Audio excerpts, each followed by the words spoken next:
Again very good morning students.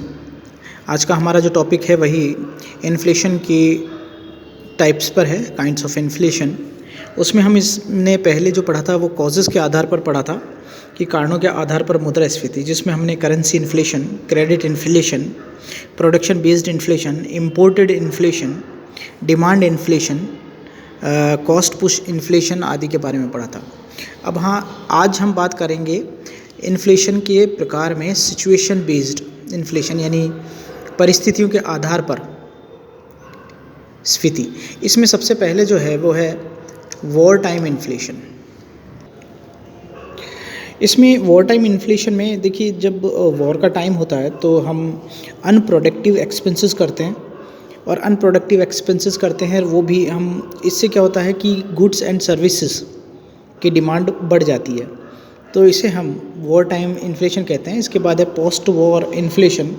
जब युद्ध समाप्ति हो जाता है तो उसके बाद रिकंस्ट्रक्शन करना पड़ता है, और रिकंस्ट्रक्शन करने के लिए हमें बहुत ज़्यादा मात्रा में कैपिटल चाहिए होता है।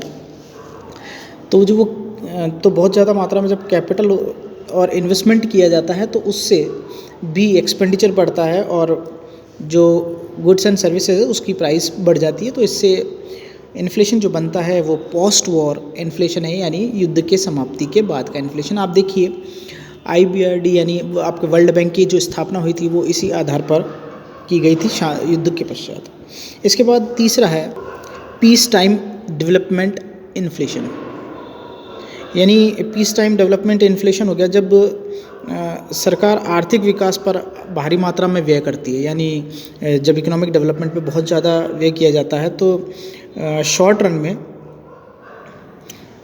मौद्रिक आय में होने पर भी उत्पादन में कुछ समय लगता है, यानी अल्पकाल में अगर आपकी इनकम जनरेट हो जाती है और प्रोडक्शन में भी कुछ टाइम तो लगता ही है, तो इसके बीच का जो गैप होता है वो इन्फ्लेशन को जन्म देता है। तो इसे हम विकास स्फीति कहते हैं। आइए अब हम बात करते हैं मूवमेंट के आधार पर इन्फ्लेशन के बारे में।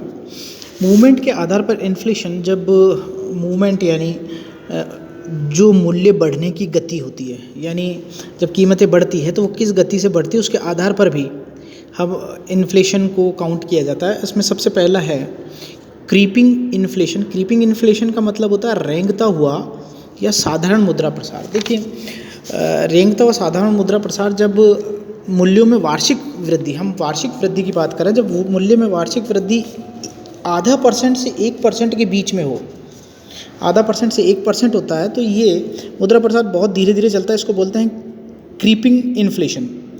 दूसरा है वॉकिंग और मूविंग इन्फ्लेशन। वॉकिंग और मूविंग इन्फ्लेशन होता है जब मूल्य में कुछ वृद्धि तेजी होती है सालों में, और ये जब रेट 1.5 से 2% की अगर मूविंग आती है तो हम इसे बोलते हैं वॉकिंग या मूविंग इन्फ्लेशन। इसके बाद आता है रनिंग, यानी तेज़ी से दौड़ता हुआ मुद्रास्फीति, यानी रनिंग इन्फ्लेशन जो होता है जब ईयरली हम उसको काउंट करते हैं 3 से 6% पर जब काउंट किया जाता है तो उसे हम बोलते हैं रनिंग इन्फ्लेशन।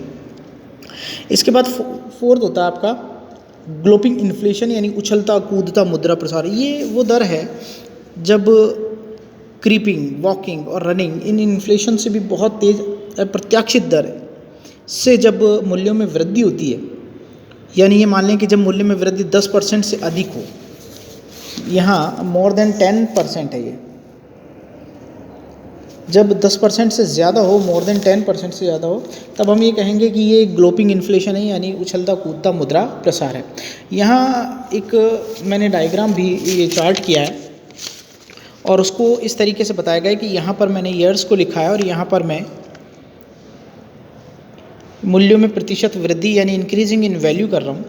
अब अगर इसको चारों को हम शो करेंगे डायग्राम में तो कुछ इस प्रकार से होगा कि देखिए, इस पॉइंट से अगर इस तरीके का चल रहा है, कम रेट पर चल रहा है, तो ये हो गया आपका क्रीपिंग,